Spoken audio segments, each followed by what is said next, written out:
ايه موضوع السندوتشات الصغيره ده؟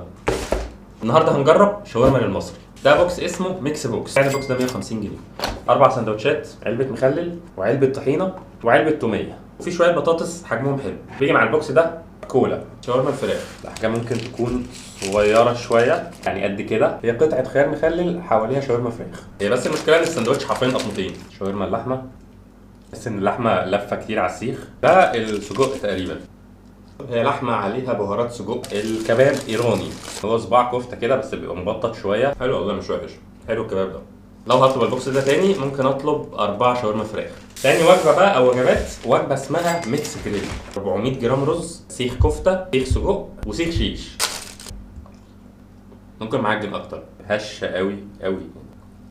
حلوة، هي نفس الساندوتش بس حلوة. السجق هو ريحته قلب على بسطرمه، بس طعمه مبتذل كده شويه. حاطط لك 3 قطع شيش كده، حلو برضه الشيش ده.